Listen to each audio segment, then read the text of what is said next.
Good morning, everybody. Nice to be back. A few familiar faces. Oh, already clicked the button. Can I go back? So,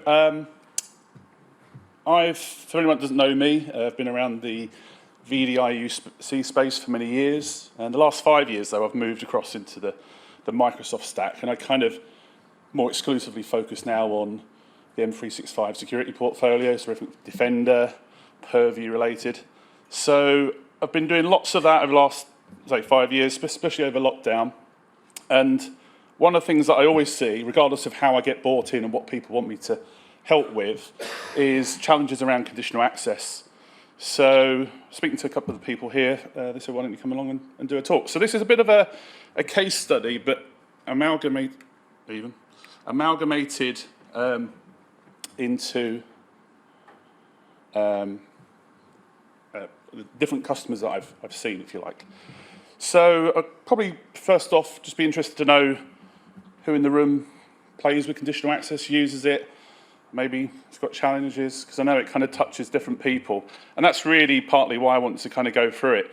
You know, the big thing is, well, who owns it? What is this thing? Essentially, at a high level, for anyone that doesn't know what it is, it's Microsoft's version of a firewall. Their interpretation is, you know, everything's now in the cloud, should be easy access, zero trust, of course. Well, great, zero trust as many things to many people. But what I found is, though, that people don't really know where it sits. Who manages this? This is now your front door, probably more essential, I would say, than your firewall, other than the fact it's protecting, you know, corporate portals and websites and so on. This is the one that everybody's going to be using and going through. So should it be the firewall team that manage it? I've seen a bit of that. Should it be that one guy? I don't know if you can see that little hat. There's that guy that pops up and says, "Oh, I'm in tune. I'm SCCM. I know my way around it." You know, maybe it's that person. Maybe it's the workspace EUC team. Ultimately, that's kind of how I got into it. You know, I was trying to fix a couple of problems and realised it's a big challenge. So there was me a few years ago. Or maybe because it's in the Microsoft portal, oh, it must be the Azure team. They're the ones that use that portal. And actually what I typically find is it's a bit of everything. Everyone's got access. No one really owns it. There's no service manager. There's no service owner. There's no M365 platform lead. I don't know if you see that in your situation, but certainly that's what I see. So first things first, think about, you know, if we can look at addressing the risks and challenges, who's going to manage this and support this? So if you can take one thing away, try and figure that one out. In terms of how it actually works, you know, today when I was putting this together, I didn't want this to be a design best practice.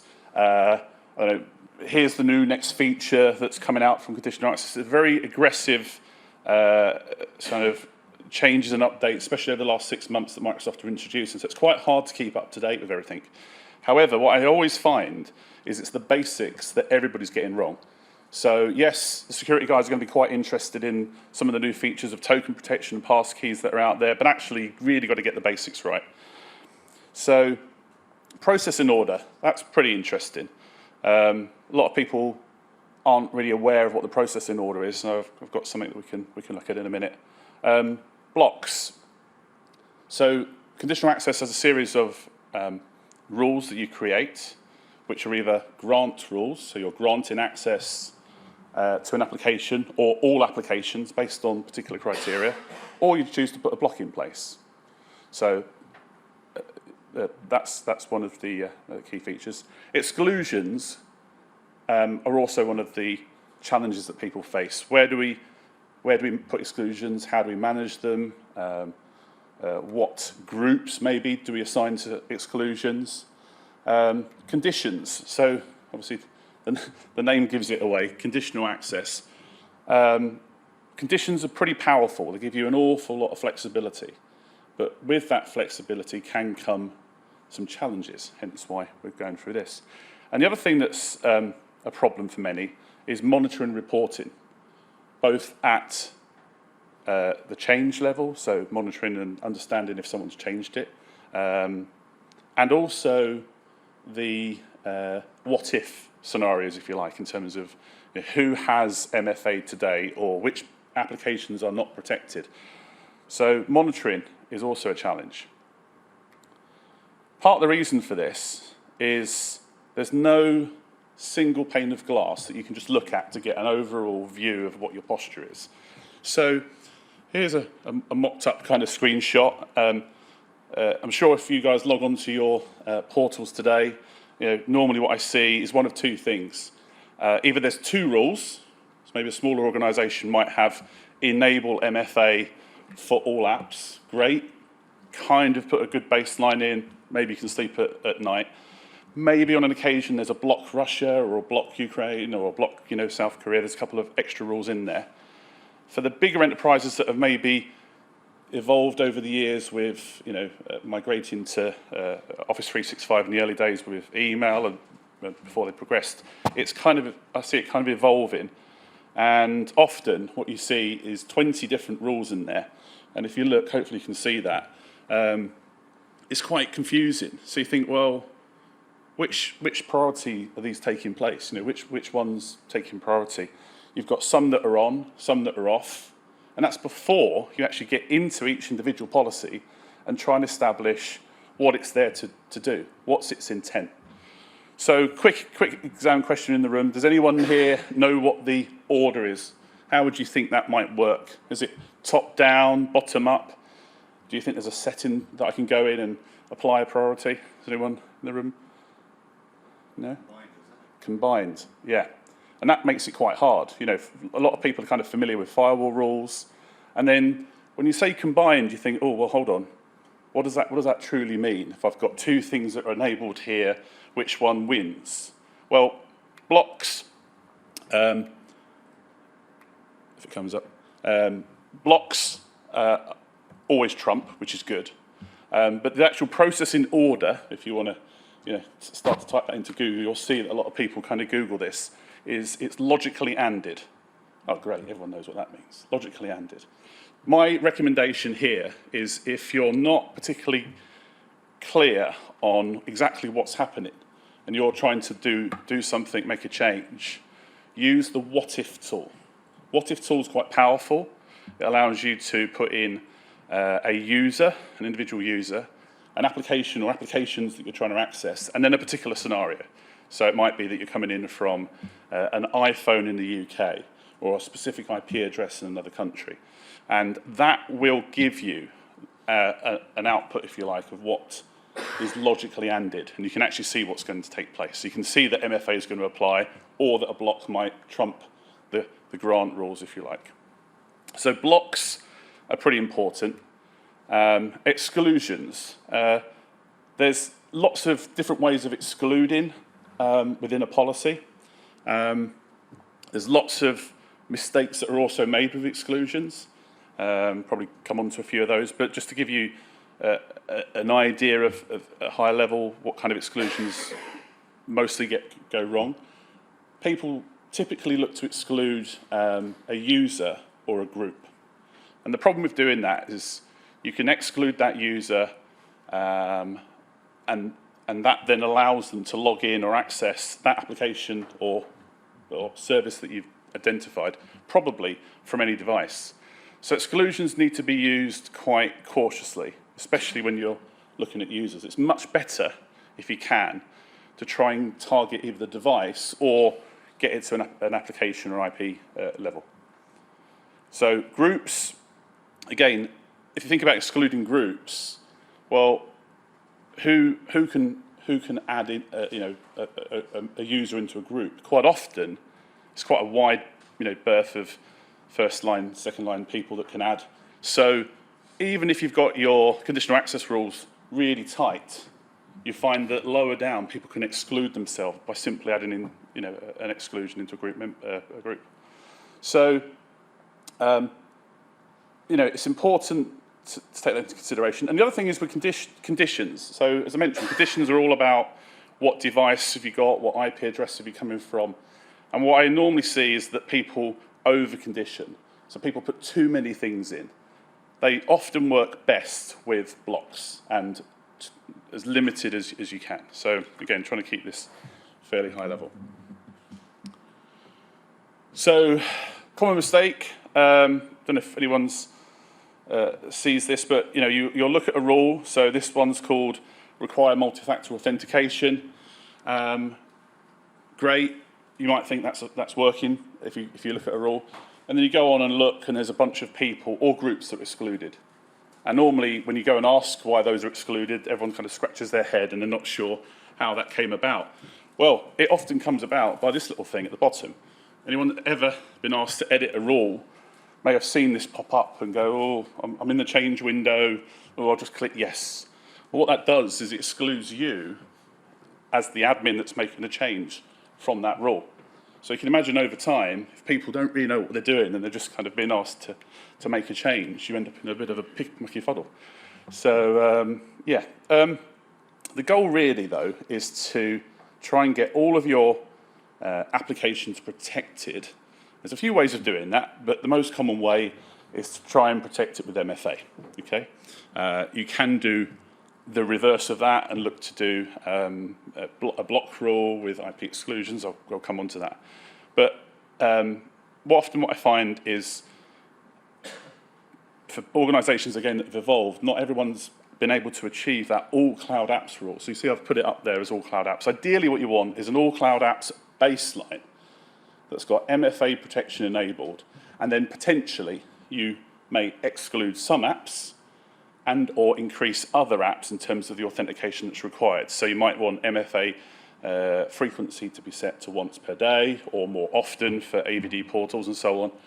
But it's really important to have a baseline so that any new applications that are added are always protected with MFA. And again, where I go out, what I often see is that is either there and people have had it quite basic and they've got that rule on, or they've not quite managed to achieve it. And if you haven't got it on, it's quite hard because you've got to assess all the apps and figure out what am I going to block and which ones do I turn on. So in this particular screenshot down here, you can see that I've got 694 apps.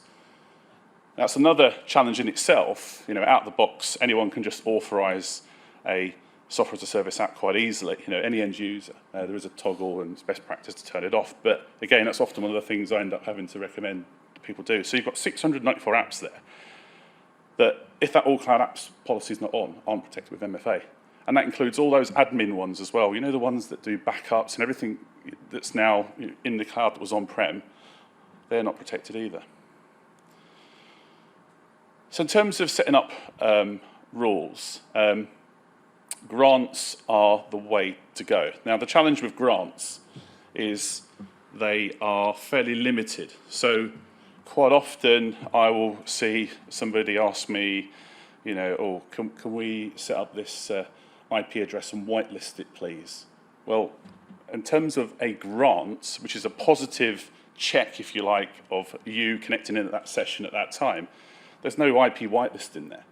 So in Microsoft's kind of zero trust model, really what they're looking to do is to have one or more of these apply in and check in. And bearing in mind you've got continuous checks as well as frequencies that you can set. So MFA is the most obvious one. That's absolutely fine. Everyone knows what MFA is. The other ones that are on there that are quite interesting, I'll come on to, are the device trust. So is a device trusted? Is it compliant? And what are the best options there? So where possible, ideally, you want to have a positive grant for every access. However, what I often see is that people will go and exclude from their MFA baseline their internal office LAN IP addresses. If it's an always-on VPN or a Zscaler type thing that's out there, they'll exclude those ranges. So by excluding, you haven't got a positive check. And what that means is, when you look at there's a graph here, and you can see the top part of that there is, I can't see it, there's about 118,000 where there's no positive check. So all of those connections have been excluded because they come from a trusted network. So ideally, that needs to be flipped on its head. Part of the challenge there is people misunderstanding when they turn MFA on that you're going to get MFA'd every day. They don't understand how the device trust model works. And the device trust model, to be fair, is not without its own problems. Very rarely do I see log analytics enabled. So again, coming back to that thing earlier around who manages and looks after conditional access. If I'm just an admin, conditional access admin, maybe I haven't got access to any Azure services. That's a whole other team. Maybe we haven't got anything set up, we've got no landing zone, all those things. That's quite easy to set up a log analytics service, but someone's got to pay for that. And where does that come from? So very rarely do I see this set up. Unfortunately, without it, you don't get the full reporting capability. So a lot of the monitoring and control and the what-if scenarios and kind of seeing how the rules are all working don't happen.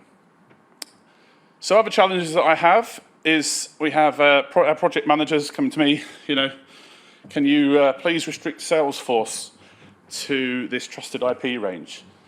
Okay, yeah, I can do that, but how do I do that? Well, in conditional access, you have to kind of think in reverse. You have to create a block rule in order to exclude a trusted range. So bearing in mind that everything is open and enabled by default, there's no, one of the sort of biggest fundamental things that people have to get familiar with is there's no default block with conditional access. Everything's open by default until you turn on a rule.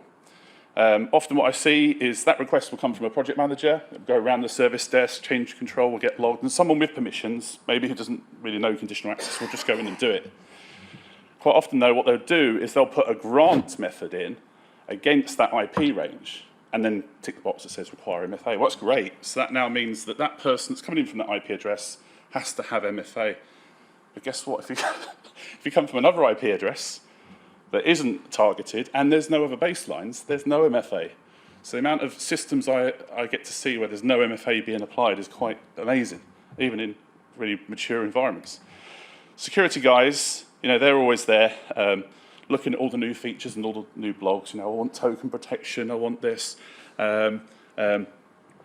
We want to set up a simple rule, for example, that only allows Office 365 to be able to be connected from our internal network. Again, problem there is, have you got a baseline rule? Are you blocking countries?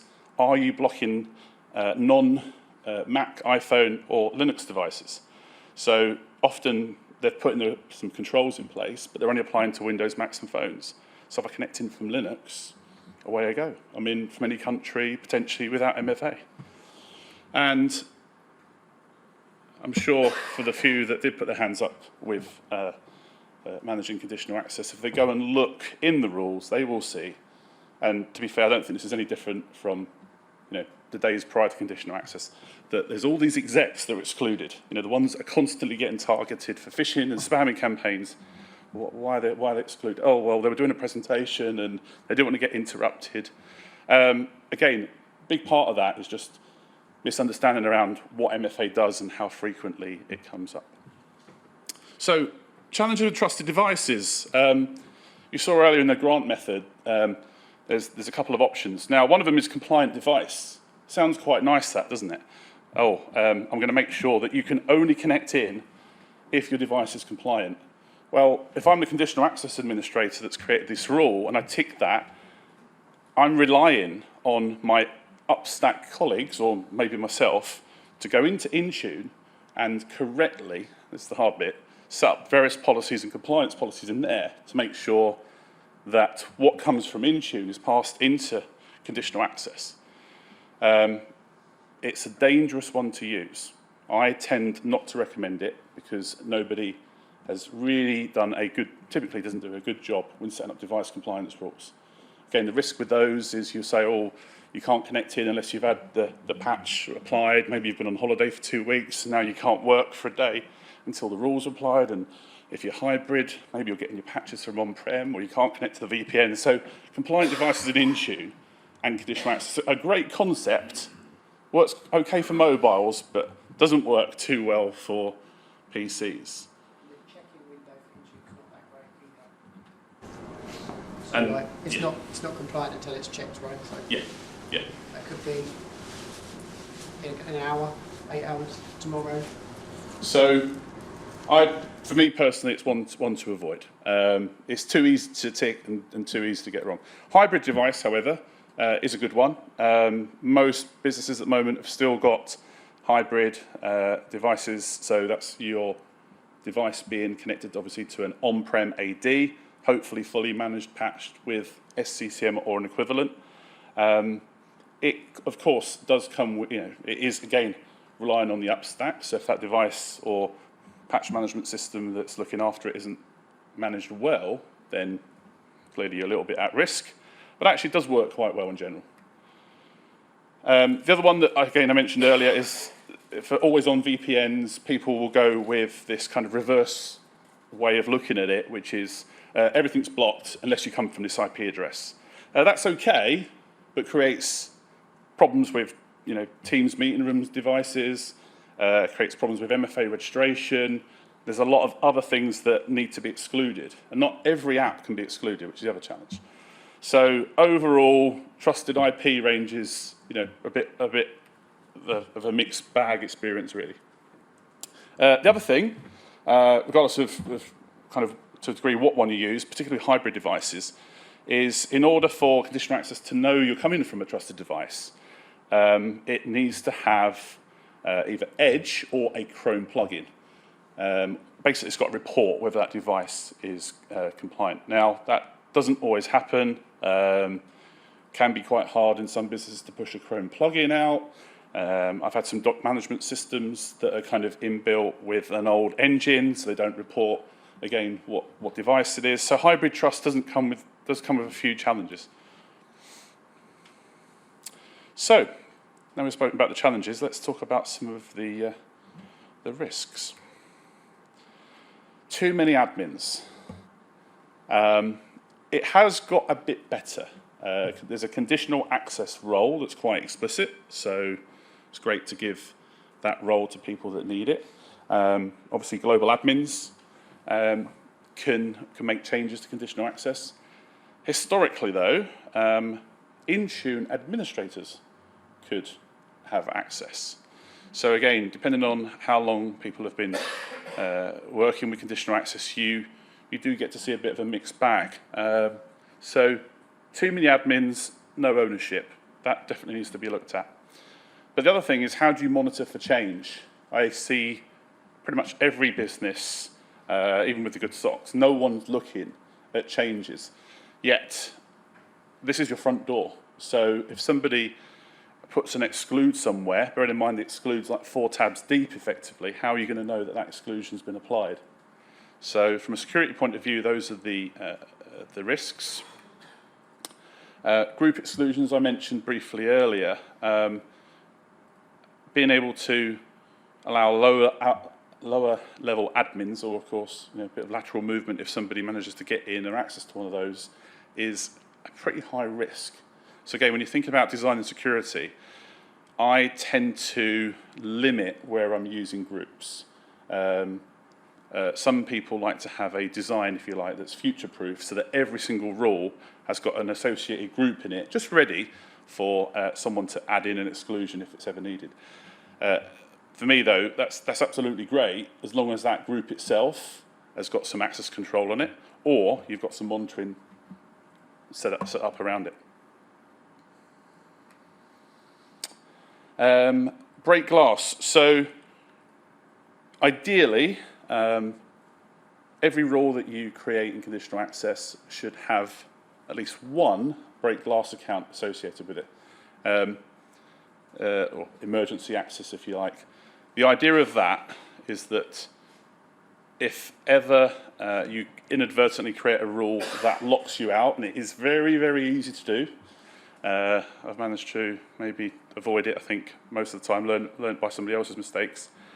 But what comes with that is, A, how do you get a break glass account into every rule? And then B, the security guys aren't particularly happy when you say that you're creating an account that's going to be sat there for a rainy day with a password in a safe or on someone's mobile phone, as it now is, with no MFA attached to it. So break glass, by design, is not supposed to have MFA. You're only ever supposed to use it in an extreme situation. Some people will put FIDO keys on, but if you think about what it's there to do, it's there to allow someone to get in when someone's inadvertently basically locked the tenant out. So again, it does come with some risks, but it's probably a bigger risk not to have one. Some people got clever and they've done automation scripts and create service principles and various other things. So you can get quite clever with it if you're that way inclined. But again, what I often see is they haven't even got these in place in the first place. The other one is for those that have done a good job of putting in a baseline that enables MFA, either for Office Suite or the key admin accounts. It's only as good, of course, as the registration. So if I have a baseline policy that says all users will MFA, well, that's great. But at what point does the user register for MFA? Is it the day they get their laptop? Is it when they're prompted, when maybe they're at home? Because MFA only applies outside of the office. So remember I said quite a lot of people exclude MFA from trusted IP ranges. So what you find is if you do look at a report, there's a nice little report that you can look at that shows you how many people have registered for MFA. Quite often it's quite a low percentage. And the ones that haven't registered are kind of a combination of new accounts and people maybe that just haven't been presented with it. So from a hacker's point of view, if you haven't registered for MFA and I've got your username and password, pretty easy for me to just log in. I get prompted to register for MFA and I'm now in. So now it's even worse because I've now got all this extra privilege, if you like, and I can connect in from anywhere because I'm under the guise of MFA. So it's really important, and I said I wasn't going to mention too many best practices, but one of the baselines you can put in is a control over where MFA registration can take place. So it's quite hard to always get everyone to register in a timely manner. You can tweak that to make it work, but a good mitigation is to enforce MFA registration from either a trusted device, corporate IP range, if it's part of a starter's process, or at the bare minimum, think about blocking or controlling MFA registration, at least to the UK. So yes, hackers can kind of come from VPNs and skip across that, but often what you find is that they're doing this on bulk. They're doing spamming attacks, and they're just trying to get in from a point of connection. So I think we're coming up to a couple more slides and they're almost done, so it shouldn't be too long. I've got time for questions. So common mistakes, no platform restrictions. As I mentioned earlier, I often see people that have over-conditioned. So they've said, must have MFA, YAP, Windows, Mac OS, because you get this little pizza menu, you think, oh, I'll tick all of these. But the ones you don't tick, of course, means that it's not going to be enforced. So less is more with conditions, okay? So always bear that in mind. No block baselines. Really, at the bare minimum, you want to be thinking about country blocks, maybe device blocks. If you absolutely know you've got no Linux connecting in, block that platform. All these things just help reduce your attack surface. It's not that they can't be completely circumvented and you can come from a different IP or a country, but that's exactly what the baseline blocks are there for, is just to help reduce that attack surface. And overall, too many rules. So as it evolves over time, you can end up in a position where you've got 20 rules, you're not quite sure what's going on. You've got MFA enabled on maybe 10 different applications that could all be bundled together and might be treated as, so often what I would do, I'll have a suite of apps called privileged apps. And any apps that need to be MFA'd once per day will be bundled into a single rule. So you can control and reduce the number of rules, which makes it a lot simpler to manage, and again, avoids the risk of exclusions being added and not observed. So I think with that, we've gone at some pace. Might have time for questions. I know you want to skip on, but that's up to you. Any questions for them? Thank you, Andy. That's really appreciated. Go on.